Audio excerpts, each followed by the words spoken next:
Welcome very, very much to Conversation. It's a great pleasure. Welcome to two members of the organization here, Manhattan Neighborhood Network. And on my far left is Dean Loren. Dean Loren is somebody, he's one of the unsung heroes of the producer crew here at Manhattan Network. He is incredibly well informed. He has law degrees that he has understood. He understands microbiology. He has a great understanding of the legal system, far beyond what you might expect, but he's a real treasure. And Dean, welcome so much to the program, and thanks a lot for being such a well-led life of learning. This is your background.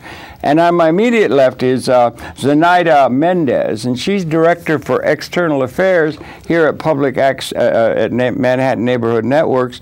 And we're going to sort of, in a sense, kick it off by noting that here, in terms of coverage in a systematic way, Manhattan Neighborhood Network had set aside 15 hours of time live broadcasting on May Day to give voice to the Occupy movement itself, which I want to congratulate anybody who's responsible for making that decision for Manhattan Neighborhood to celebrate the idea of Occupy itself, which is a major one, right, in terms of the situation when she's involved with that. And Zenaida, welcome very much. Thank you. Maybe we could kick it off with that. We're going to be talking about media and access to the voiceless, the voices of the voiceless to the general society.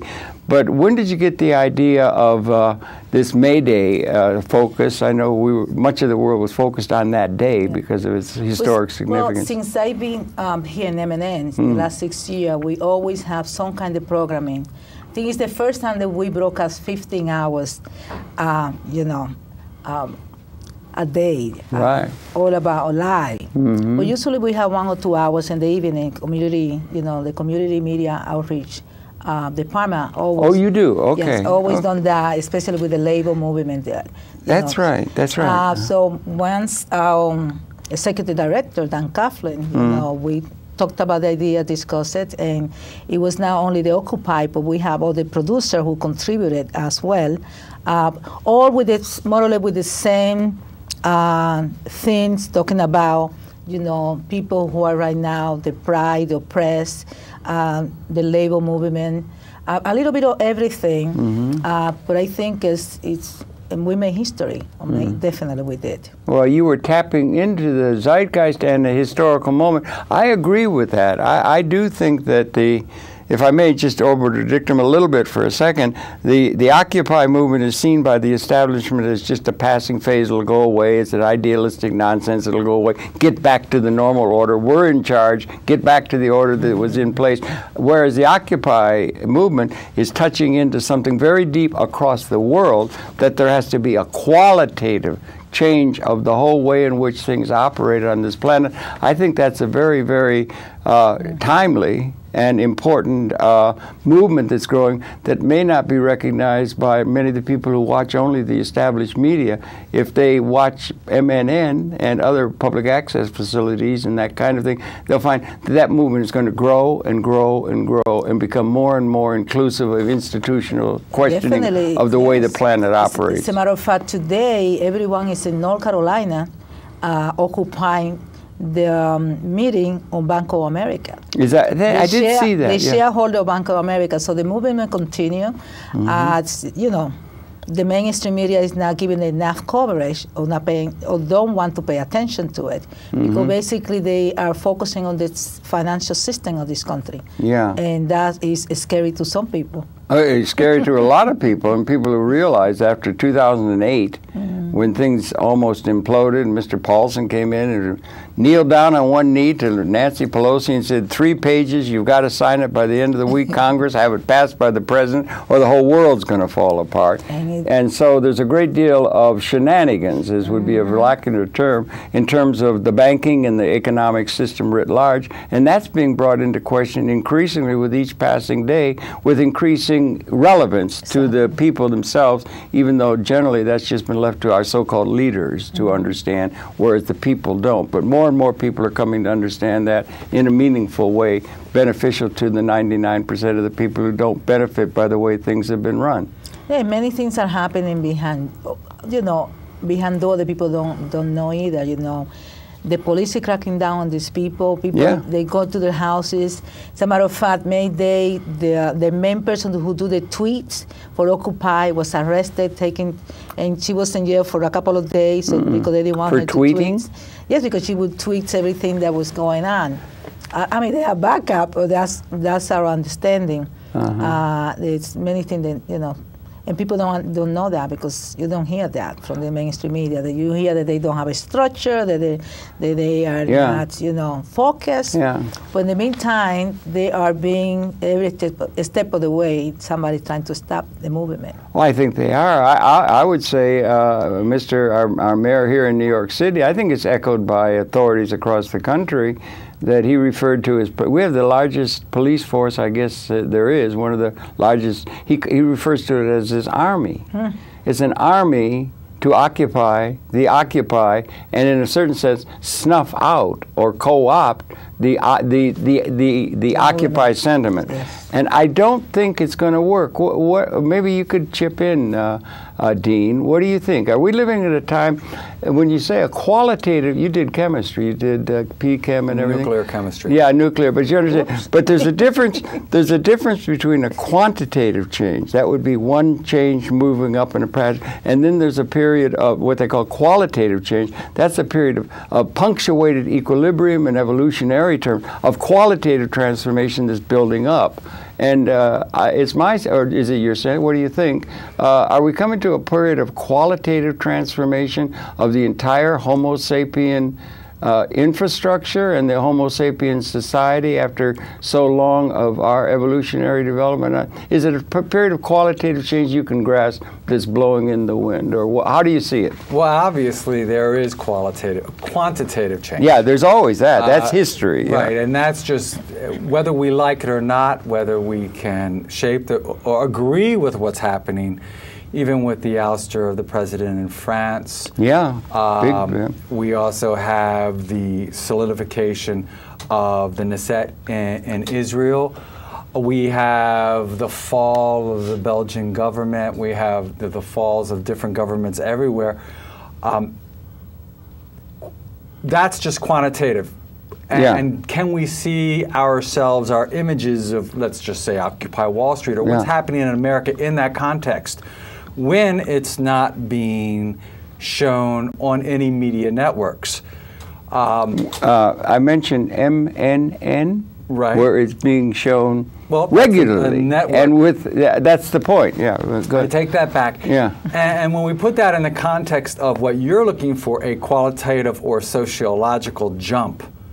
I mean, today we see that the president has embraced marriage across the board. Yeah, that was a big step for the gay community. That's a quantitative and it's going to force a sociologic change or a qualitative change. Right. Media also forces that qualitative remembrance of the zeitgeist. Zeitgeist, in the population. And but what Ms. Mendez brings out, and which is important, is because the widespread population does not get an opportunity to see these images, that collective memory is not reinforced.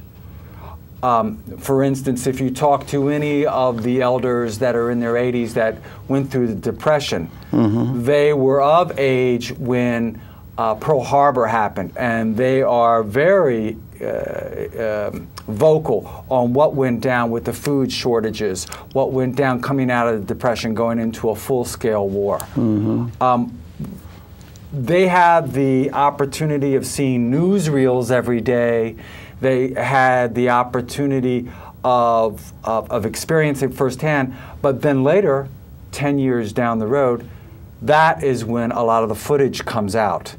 If we look at any of these movements, they're always seen in retrospect 10 years later. Yeah. And I brought today with me 6 minutes of some footage that I thought that says the story. We have the civil rights of '65 when I think they're crossing the Pearson Bridge. Yeah. The mainstream public will not see this bridge scene for almost 10 to 15 years later. After it occurred? Yes. Really? over and in analysis. Yes. In '65 was getting on in terms of civil rights. '62, Bull Connor and all that was there, and we didn't have the. But these particular images were not being shown on mainstream TV. We also see Nazi footage of their propaganda machine. Now that was played every day in Germany, but we were not even given. They had television in the main squares in Germany in 1937. So that was their public access. And they had a master propagandist in Goebbels. Right. The big lie. He said you can do a big lie. The people have a harder time, you know, they can take a big lie. It's easier to get a big lie over in propagandistic terms because a lot of what the established, reified institutions out of history, which are on a course for change, are things that are celebrating of the system that exists, and people are comfortable with what exists, and by which they get a sense of identity. Major change is very difficult. Yeah, but in the United States... and we'll get to that clip in a little bit, Dean, in the United States is what happened. If you look at all the countries, and you have all the channels from the country, you can see how they show what's going on more than they show in the United States. Is that a fact? You got insight into what there is there. They had a piece today Russia from Today and Al Jazeera. Al Jazeera. If you even if you put BBC, if you put the Latin American channel from Latin America, you know, from Venezuela. Global TV and that? Yeah. Are they carrying things that really are celebrating the spirit of Occupy World? And are they more than here? We at M&M, we receive footage from all over the world. Good. You know, every day, you know, there was what's going on. We have every week we have to make a lot of decisions. Yeah, which one we're going to air. We want daily. We receive, you know, tons of video clip of what's going on. Yeah. And then also, I'm wondering, when you say RTV or Jazeera or you say CNN or something, that's part, to my way of thinking, God bless them and everything, but that's part of the lower end, as it were, of the established media. But when you get down, I think it breaks, and then you got public television and that, but that's the established media, and that's people that are well in support of that which is, the way the system is set up. But when you get down below that line, then a leading edge of that seems to me to be this public access movement, where it's open to the public to do things, and they don't have a dog in the fight in some economic sense of having to meet a demand of get tenure at a university or other kinds of things by which people are either co-opted or coerced in terms of the established institutions. That's a major place for which the voices of the people that are sort of unvarnished, just talking the truth to it without a vested interest. And that's really a major thing, more than people give credit to the public access movement, it seems to me. Well, more and more people are turning to I think the public so. It's emerging stronger all the time. Especially in New York City. In New York City, more and more people are, you know, looking for that information that they don't see in the mainstream media. And we also get a lot of calls from the communities, you know, letting us know when it's going to be a rally, we're going to be... Good. You know, and major point of dissemination of important information. And you got a program that airs every weekday now on the channel here, which is very good. And also, I think it's worth mentioning for the general public's viewing, we also, after a 3-year hiatus in the franchising process, finally got a franchising agreement made with the cable industries. So we have a look forward 10 years into the technological future that seems to be offering a great deal of opportunities to expand the ability to have communication in a larger and larger dimension in terms of the society. Isn't that the case? Yes, better communication, more technical, you know, less technical difficulty with us, and hopefully quality of programming. Yeah. You know, with good information, where people can know what's going on in the neighborhoods, where we can give people guidance. Where, you know, that's what, you know, public access should be all about. Yeah, right. And I think the more and more people see, you know, community boards, you know, each neighborhood have this community board. They make decision. 50 people in this community board make the decision for the entire neighborhood.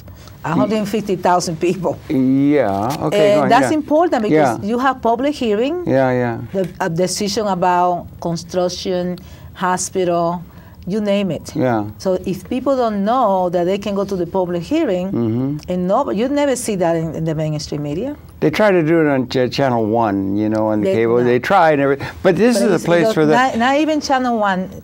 Not even either one. Not even You're right. Those local events are really important in public access. But wonder, and the thing Harold, is, there's also another important aspect. Go ahead, by all means, yeah. You're heading up, or there is a panel at the upcoming People's Film Festival, which starts on May 16th. May 16th. Where is it? The opening night is?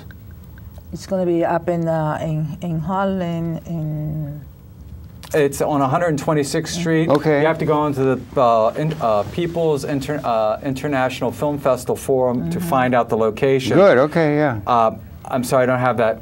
But what's important is they are showing over the course of an entire weekend movies, and I have to say films, even though they're on videotape. Yeah, right. They're documentaries that are grabbing what is current now, what is being faced around the world. And they have, the opening night is the Freedom Walkers, and then they're having a panel of discussion with Occupy Wall Street and the Freedom Walkers. Freedom Walkers from 62 and that? Yeah, yes. Freedom Riders and that, yeah. Yes. And walkers, right? So there is the other side of the flip coin, that public access as well as these independent journalists have been able to tap into alternative film festivals. Okay. Alternative film channels. Yeah. They're like the Bravo of the arts. Remember, Bravo was a renegade channel when it first started. Yeah, right. Exactly. That it would even challenge the networks. Yeah. With a Sundance channel was a renegade. Yeah. You know, even Oprah Winfrey's network was seen as renegade. You know, when she broke her contracts. Right, you know, and if she can make it survive, then that's all that she will. Entrepreneurial spirit is alive and well, perhaps. You know. Ted Turner Network. Oh, I love give Ted. birth to CNN, of all people. The man who would bring out the Metro Media Library of all your great films from the 30s, the 40s, He almost 50s. went broke buying those rights, I know, yeah. But he was... I love the guy. But those films of Hollywood gave birth to CNN. And this is interesting, if I could, because you were talking about it. We want to get to your clip. You've got a clip. And it's interesting because when you think about it over the long haul, we only had daguerreotype, 150 years when they had photographs. We only had photographs. We didn't have electricity. We didn't have any of the media. And we finally get photographs, and then we finally get radio. We had a radio, and then we had a wireless, and then we get to television, then we get to color television, now we get to the internet. It's the pace of the media and the extension of the media capability is going like this, like this, like this, like this, and it's going like that. It's going exponential now. But how do we use it? Well, that's one of the things. We're in such a good... Go ahead, I'm sorry. You see, the other thing that, public access, the Manhattan Neighborhood Network in particular does, is to raise consciousness. Yeah. We have to raise consciousness of our young people. So every time we teach a class, we give a seminar, also we have to have content. We have to contextualize that message. I'll tell you, a lot of the programming that Dean does educates mightily the people who are watching, and other people here are doing the programming. With a bang, a lot of music. But the point I want... and the point that you brought up in that timeline was, remember that when people were just beginning radio, and television, everybody was getting the same message. The entire population of the United States had no choice. We were getting 3 channels, and we were getting what was given to us even on radios by the sponsors. And people were experimenting. Yes. I can remember young people. Well, wait a minute. A word from the elders in a second. I'll give you a picture of the past. But I want to take your model to the nth road. You've gone from an entire population being captivated by a few to now a multitude of people being captivated by a multitude of channels. So now you no longer have a population focused on one message, and so now you have a population with 1 billion messages. Much harder to control, much harder to govern. This is probably one of the... I don't know how the president. No. Well, does we were. I don't know because 1,000 channels. Sometimes I can find anything to watch because basically, it's true. Basically, corporate media, you know, is whatever the commercial can pay and the corporation can pay, and they don't want people to learn. So what they're showing you really is really a lot of garbage. Bruce String had a Bruce entertainment, entertainment, infotainment. Yeah, but what kind of entertainment? Putting down people. Yeah, right. Anything that'll sell. If it bleeds, it leads. Exactly. Yeah. And all they're looking at numbers. It's not informing people. Yeah. And well, so it's you're right. Very little Hollywood does have a dark side. Yeah. Hollywood does have a dark side, and I'd like to Bruce, say sorry for everybody out there. Yeah, and Bruce Springsteen had a popular song, 57 channels and nothing on. I went through the other day. I'm intellectually inclined. I went through. There's 1,900 channels you have available, and there was practically nothing that was intellectually relevant. A lot of dancing bears and a lot of attention-getting things and everything, but that's the thing. But it's also that this exponent. You understand exponential? Exponential isn't this hyperbolic. It's this, and it's going, and the bandwidth and the capability is going just in quantum dimensions and so forth, and it's not going to stop. Well, let's bring it together. So you've got your internet. I mean, you've got your 1,900 stations with everybody watching. Well, that's cable. Right. And then you have the unlimited websites. Yeah. But not everyone access to the internet.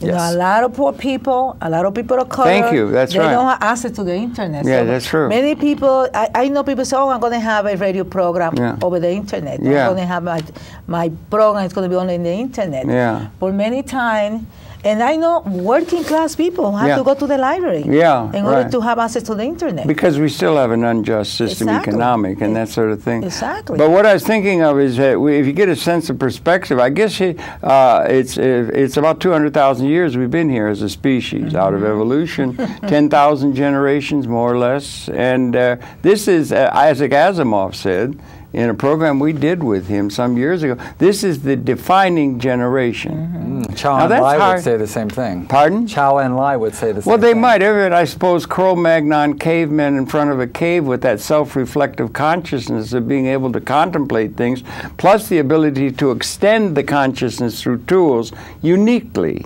And make the environment other than in an Eden-like sense as the given that most creatures embedded in nature would have said, boy, this is really interesting times. Those mastodons are huge. Yeah, but what so everybody thinks that. But it's truly able to be asserted now when you get weapons that are created as the leading edge of geopolitical concern to where those weapons finally became species lethal in a process that had been growing 200,000 years. And we may have been transcending scarcity on the positive side in terms of good design, good, well-designed institutional structures based upon the understanding of sufficiency or even which has never been characteristic of the zeitgeist. So that might be one of the groundings for the qualitative thing that's being addressed by this Occupy movement. I'm glad I lived long enough to see this thing emerge. It's something I was dreaming about all my adult life. You watched a program on May 1st, and you saw the group that did the Proud Economics Democracy. Proud.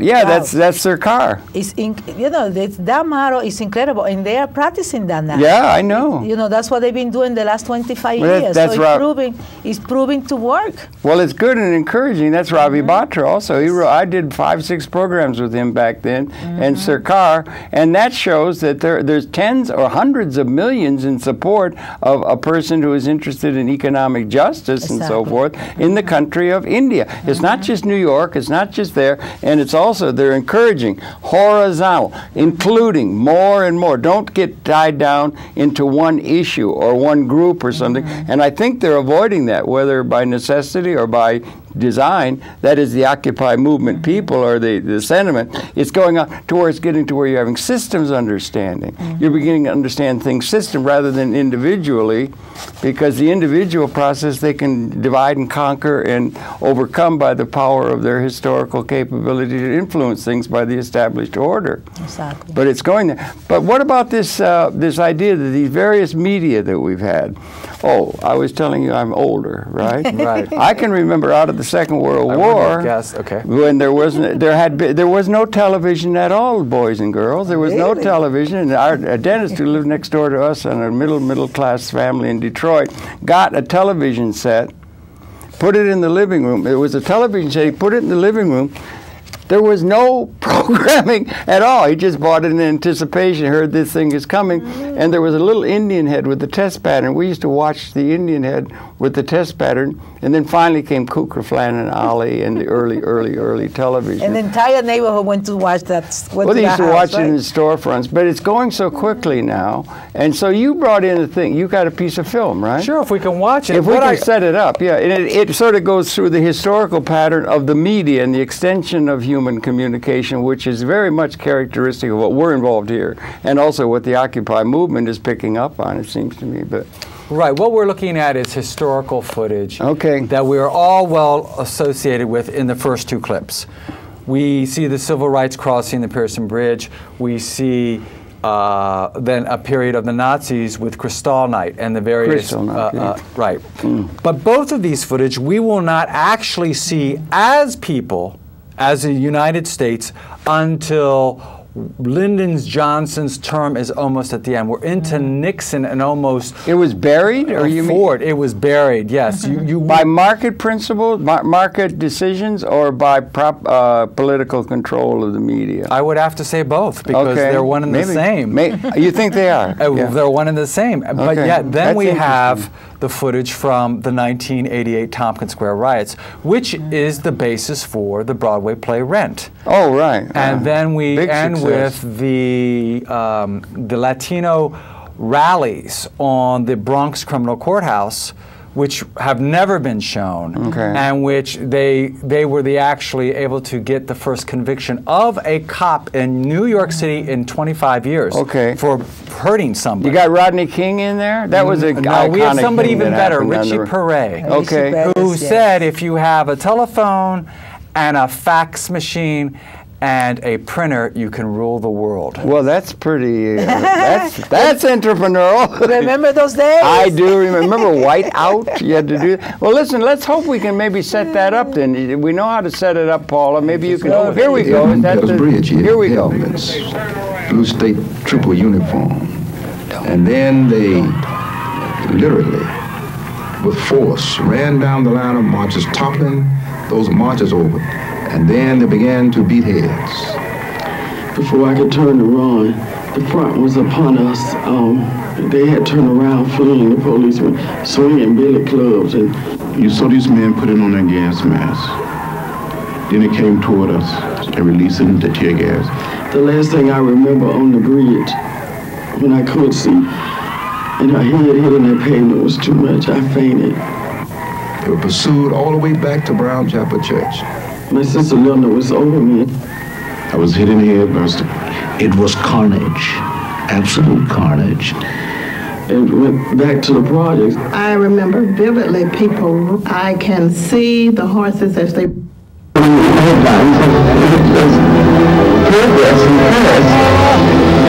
was economic progress. Rearmament, labor service, and public works transformed Germany. Turn the volume down. Improving world economy. 5 million were put back to work. But trade unions and strikes were outlawed. The dictatorship worked. Das war der Mann, der mir geschrieben hat, ich war viele Jahre arbeitslos und ich hätte, so drückte er sich aus mit dem Teufel ein Pakt. The devil was plain to see. Jews were first boycotted, then harassed.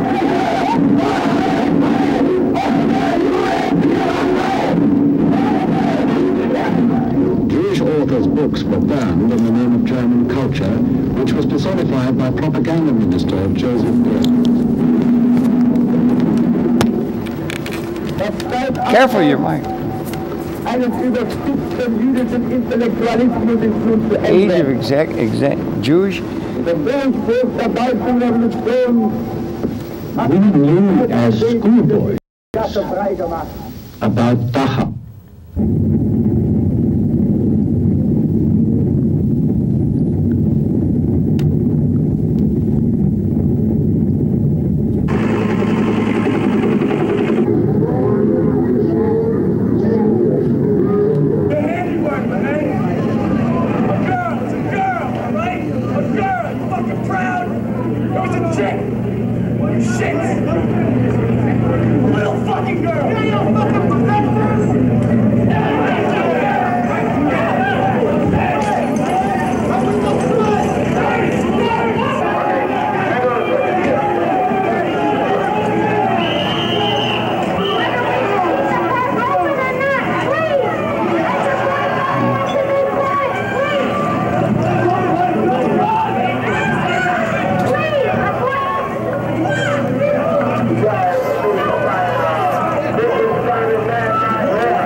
I'm getting down. Give me a chance. I didn't do anything. Give me a chance. Put your fucking hands up. All right, I'll fucking crack your skull. You got me? Yeah, I got you. Okay. All right. That was good. I mean, this guy's hurt, man.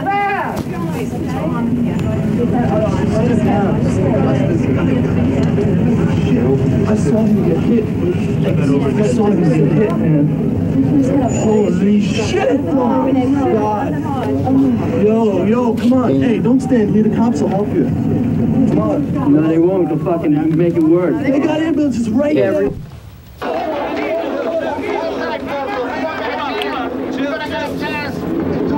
We're marching to the precinct. They're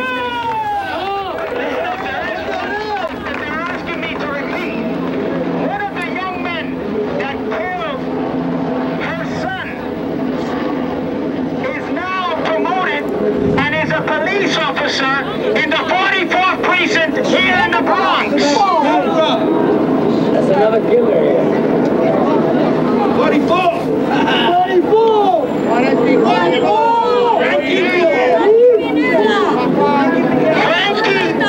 His name is Officer Frankie Peñera. There's no hiding in this community. There's some people walking around with some letters that were sent to Janet Reno. If you're interested in adding your name to the people who are demanding a federal civil rights investigation in the Anthony Baez case, sign one of the letters. And if you haven't found one yet, before we leave, they'll be coming around again. Our next speaker is Margarita Rosario. all right, that's good. They could have gone right with Trayvon and that. It goes on. The beat goes on. Yeah. But it's interesting. 1988. Yeah. Ed Koch was the mayor. Yes. David Dinkins was the borough president. I used to work for David Dinkins. He was the borough president. At that time. At that time, and I remember that vividly because someone like Margarita Lopez was very much making sure that justice, would prevail. And she represented that area. She represented she was good. The community Ward 3. I remember those days. I remember that riot very. It was, people forget because now, everybody's want Ed Koch endorsement, and they forget what we went through with Ed Koch when he was the mayor. Yeah, let's bring it to a closer look. Rudy Giuliani was the assistant attorney for the U.S. Attorney's Office in the Southern District of New York, and personally allowed it to happen. I mean, I was at the riot. I accidentally walked through it. So, I was there, Clayton, and you know Clayton Patterson? Well, yes. He got great footage. Right, and the gentleman that you see being beaten by the cops is actually Paul Guerin, who took the footage. That's from his film. That was very poignant. That was very poignant. But that is the basis of the film Rent, or actually the Broadway play Rent, where the photographer gets the East Village riots. The last segment is when the Latin kings joined forces with the Latin mothers who had their children executed by cops and took over for the first time the Bronx criminal courthouse steps. And, you know, this is a time when you're at Dinkins, when we as media people, I actually took that footage, or actually a friend of mine took that footage for me. What we don't see is the hundreds and hundreds of cops that marched with Giuliani on his bid for mayorship against Dinkins. I was there that day with plungers. Not one photograph has surfaced in what, since 1990, 89, 90? When did Dinkins run against Giuliani? 89. So this was right after the riots. Not one footage. Now, how can you have thousands of cops with plungers? Obviously, it's nothing the matter. This is the Louima case in which a young black man was sodomized by a plunger. So when you look at that in the context of what these thousands of cops who are on the city payroll, 33,000 soldiers, Mr. Bloomberg calls them. Right, but unfortunately they're being paid by the public. And they were carrying plungers to basically violate a black man who was sitting in the seat of a mayorship of one of the most important cities of America. Absolutely. You had on the morning program, you had on Occupy, you had a guy talking about the police pension funds are being decimated by what's going on by the 1%, and that their pension funds are being decimated, and they're trying to race with the hedge funds and things like that to try to get it. But they should realize that they're part of the 99% rather than hired guns. And that's what happened in Wisconsin. The I police think and so, the fire department joined the 99% because they realized they're part of the 99%. They did, yeah. Yes, well, they did. Yeah. So maybe that's happening. Do you think it can happen? It's something to be desired by me my whole adult life. Well, some of us. It's so hopeful. Some of us been doing that always. You saw Yeah, Richie Perez. forever. Yeah. Richie Perez, we're missing every day. We don't have. Well, nobody can take the place of anyone, but we don't have a leader like Richie Perez. You know, he passed away very, very early. You know, we lost him to cancer, and people mention him every day in the Latino community because now they have named scholarship after him, institute after him because he will go out there and fight. He was fearless, and so he was a young lord. Exactly, from part of the young Spanish lord. Harlem. Yeah. And he will continue. He worked for the Community Service Society. For CSS. That's where he worked for the last, I guess, 10, 15 years of his life, or as an organizer, organizing the community, making sure that people knew their rights, and that was great. So some of us always being rebel. Yeah, rebel. Well, yeah, you're rebels, and there's people who are of that nature and everything. But then back to that quantitative, qualitative. Is that, but it's the images that really make us take the qualitative step. We've not taken it yet. We're gestating toward it, it would seem to me, is the metaphor. Oh, I think the American people the whole have evolutionary process. Well, it's the images. Case in point, why most presidents of the United States do not want to show the casket coming from war. Because that image is going to be, that's what you're going to remember. Thousands or hundreds of thousands of, caskets coming in from another country. So you don't want your kids to join. Well, wait a minute. Okay, and then there is the famous footage of Kent State. Oh, yeah. With the 4 students being shot. Exactly. And the more I look at that footage of the National Guard coming over the hill, you had to realize there was a military operation going on, and I'm not saying the U.S. military, but a militaristic operation, and that these soldiers were marching in formation with weapons, loaded weapons, against an unarmed populace. But will we ever, as an American people, see that footage again? No, I don't think they're going to ever show it. Well, it's important. From time to time, Amy Goodman will show in Democracy Now! It's the only one. But not. Would you show it Tuesday night? No, I think that I take exception to that in a sense, because that footage. It's important that we have access to the footage, the imagery that has been, because it's only just yesterday we had the ability to have that, and I know they're doing some things to archive the work we're doing here, and also that you're going, if I could, you're going, that exponential increase of, everything's going cyber, and we've got 4 channels here. I talked to Dan. He said it would be possible because they're getting so much capability, they're packing it all into a little telephone now and everything. But that's part of something that's inexorable. It's just moving like that, and that they would be able to have here at MNN a possibility of having 12 channels on what is now 4. So there could be room for more and more. So then, and then you can have, you know, what do you call it? What do you call that when you're cutting up your bandwidth and making you have to. There's going to the Sloan Commission, the cable got started with the Sloan Commission in 1970, said cable television, the medium of abundance. We're coming into an abundant capability, whereas in the past, we've always been constrained. That holds for the whole material world, in a sense, but it holds, particularly in communications, it's obvious, to abundance. We're coming to a time of sufficiency, of abundance, of there being enough to have a wide variety of things available to us. But you also had to watch regulation and the FCC and the restriction, what the government want to do now that we have such abundance. How do they want to be monitor what you're doing? How they want to, that's the CISPO. Well, they're going to have to protect the Praetorian Guard kind of attitude toward the established inherited institutions that they would want to reify. They would want to reestablish the validity because they get their identity from that, and the population does.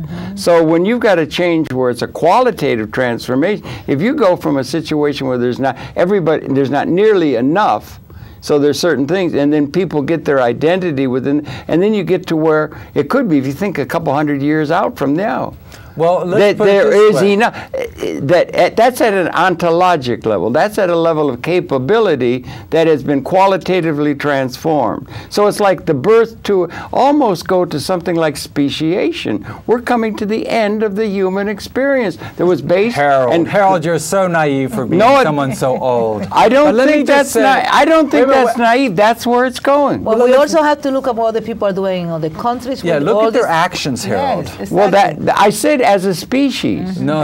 Species. Look at the individual actions as well. We just, the incumbents that were supposedly to be a shoe-in for these elections are now falling like chickens from the roost, okay? We just had, and as much as I endorse the president, we just had in West Virginia a man from prison in Texas garner almost 50% of the vote on the Democratic primary. So what we're seeing is a widespread action of the people in the form of voting, which we have not seen since 1969.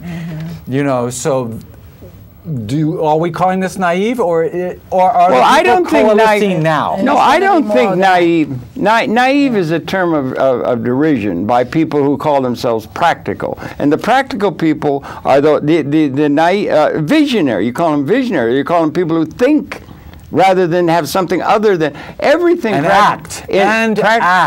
Well, no, that's different. But practically every institution and the means by which people get a sense of what they're going to do with their life and everything, to an inordinate degree, is now something that comes before anything else is money.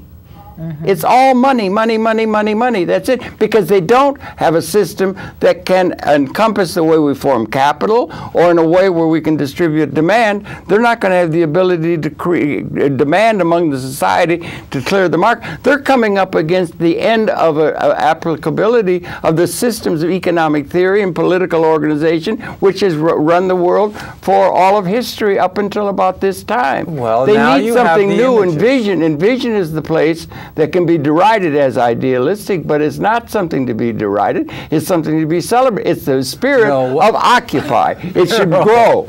and well, not be derided by that you think the human experience is stagnant. We will always be stretching. We will always be creative. I meant you're naive in the fact that if you don't think there's another sexual position that's going to be invented, think again, because people will amaze you. I think you're being very, very narrow-minded. It was like if you get a larger context, I mean, evolution, now we understand how we got here. It's not the great bear that put us here, or Thor, or Krakens and things like that people had to deal with out of history. Speak for yourself. No, it's true. But 4 million years ago, coming up the hominoid line, there were no Homo sapiens. We had a world, and there were no Homo sapiens. Homo sapiens were, you know, it was Lucy. It was Australopithecine. Then came a change, Homo habilis.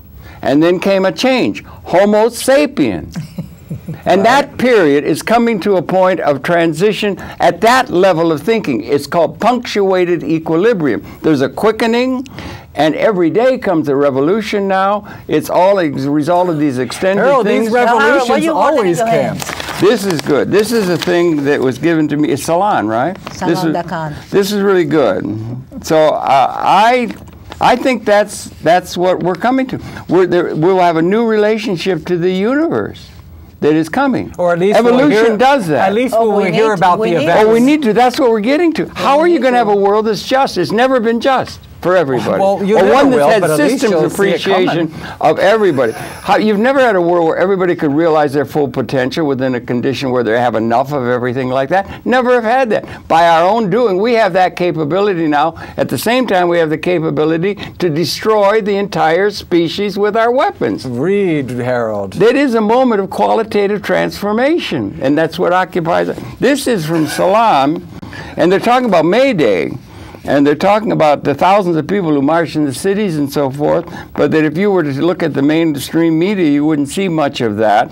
But that there is some things going on about, and among other things, if you don't mind me mentioning, as a director of external affairs, for example, the Manhattan Neighborhood Network, Manhattan's public access television station, devoted 15 hours of coverage to the protests, broadcasting it to over 620,000 viewers.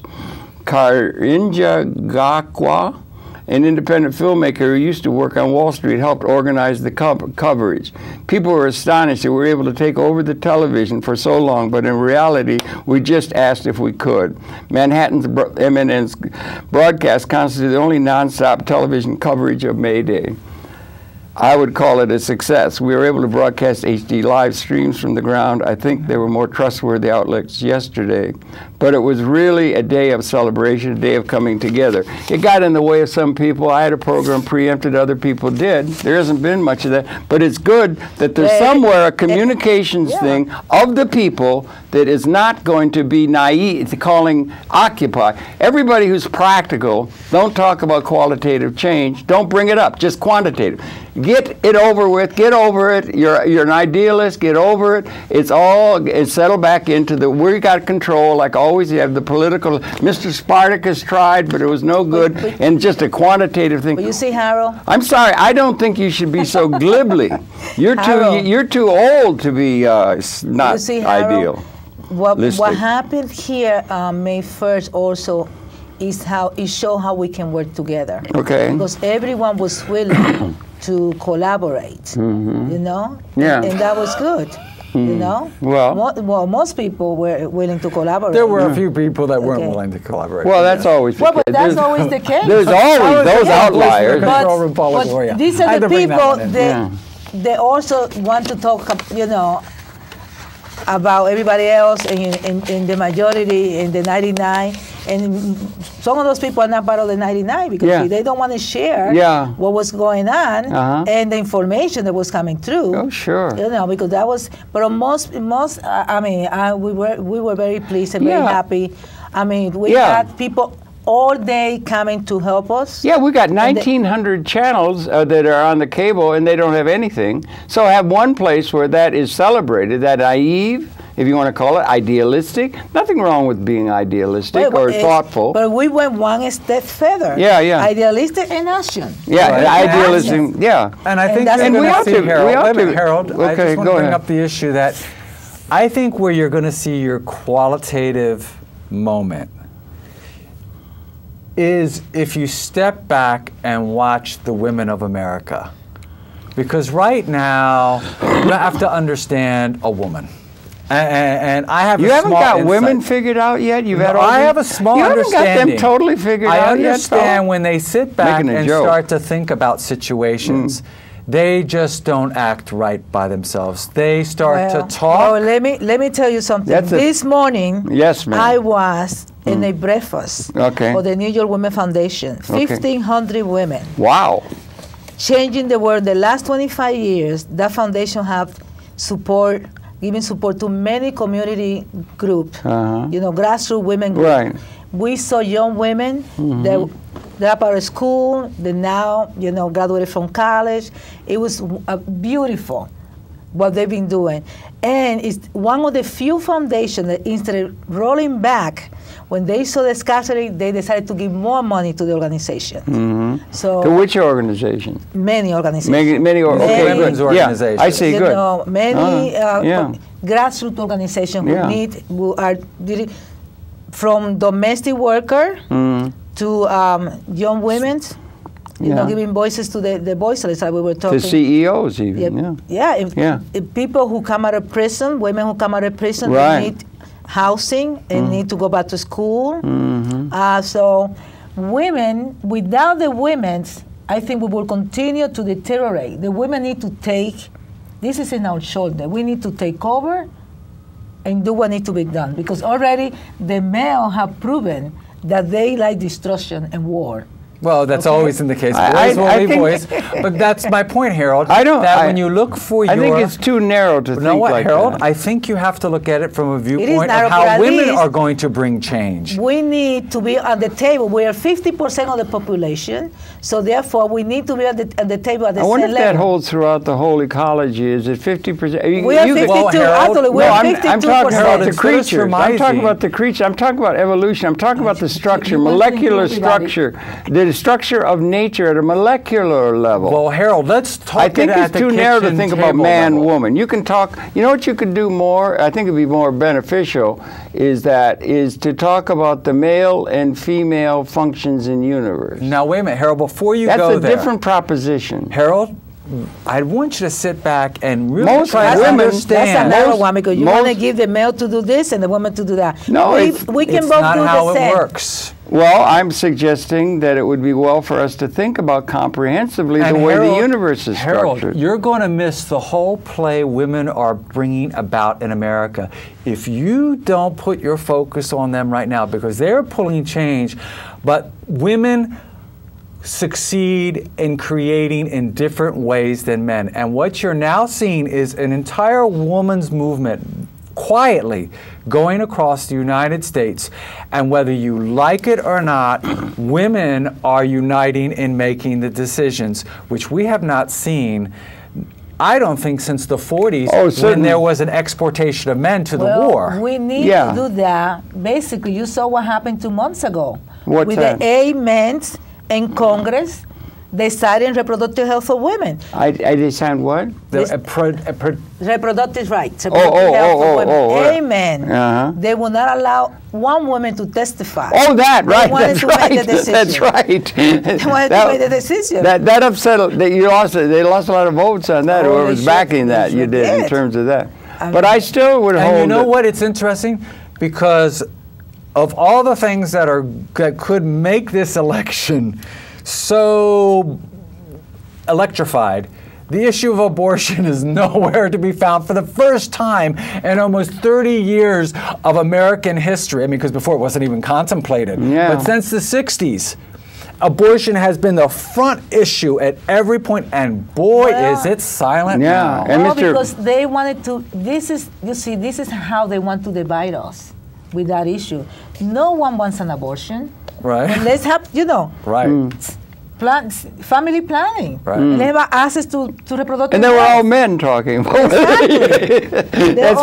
That's pretty horrible. Yeah, I know. Yeah. And we give birth to them. But I still believe you're going to do And we better. forgive them. And we still forgive them. Well, we got all that reconciliation to That's take what a mother place, does. And how are we going to do it? And we ought to be a little easy on the institutions, because realize In which institution is No, it? no. The institutions that exist, a system where all the capital is owned by a few, the institution is set up, everybody's a wage slave in terms of that. It's still a slave system, except you have to, if you had real Except we chattel get to- slavery some of like us a wear horse, nice clothes, you had to yeah. take some care of it. But now they're on their own within this thing. So it's an unjust, it's just an unjust system. It always has been in terms of the future. But and the what we're universe talking has about is always made you a liaising with straw the dog, future. Harold. Pardon? The universe has always seen you as a straw dog, but yet equal to everything in the What room. does that mean, a straw dog? It means that you're expendable, but there's also a unity between you, Zenaida, myself, the flowers, the wood that makes this table, the room itself. We're all straw dogs. The universe. What does that mean, straw dogs? It means that you are just set up and can be felled with,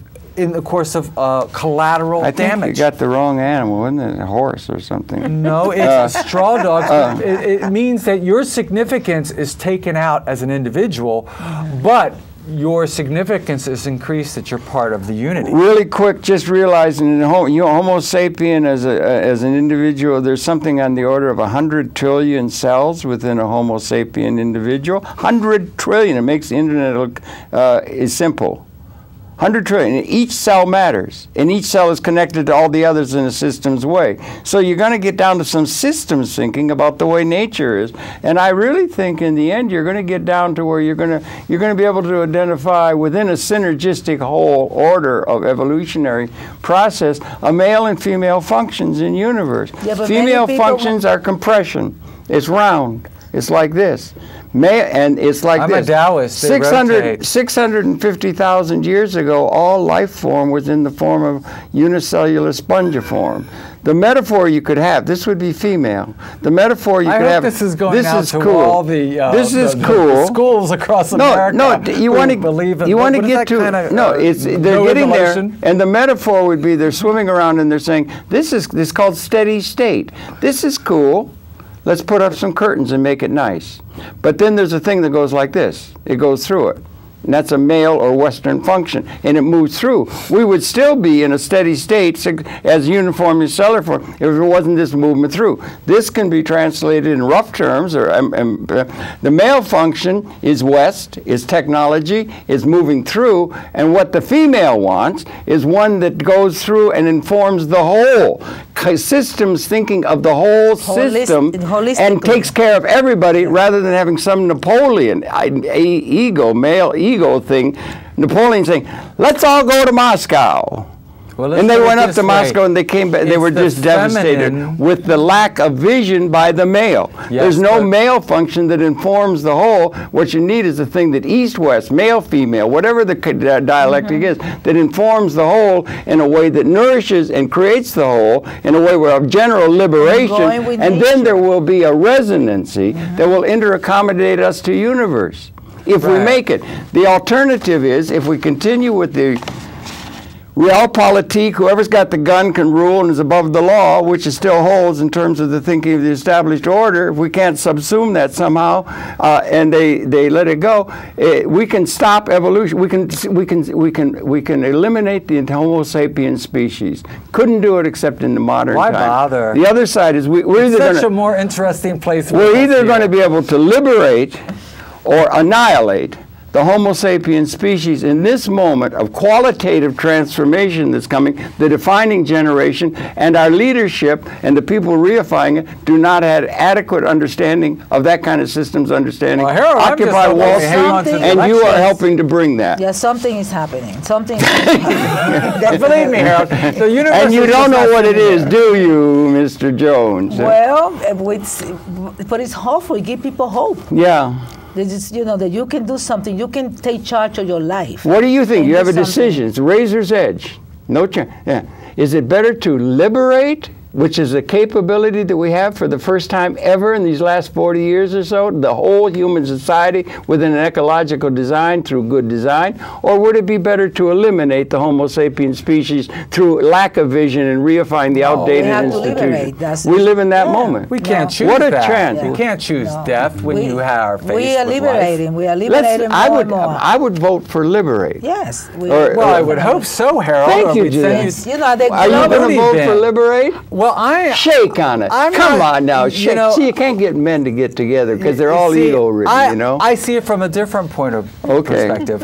I don't think there is. You better hurry up because we're out. You know, we're out now. So this isn't even going to get to air. Oh, but it so will be air. Now, make a decision. Do we want to say a couple of words or not? It's going to be on YouTube. We're out. But it's not going to be on MNN. Is it worth talking if it's just on YouTube? Oh, yes. Or does it have to be on? I think we haven't even started towards the We have not yet begun to discuss. We haven't even got to halfway point of where we need to go. Mark my words, that metaphor is going to be coming more and more into play because that's the way that's down to the molecular level. That's the way the thing is structured. Yeah. Male-female function.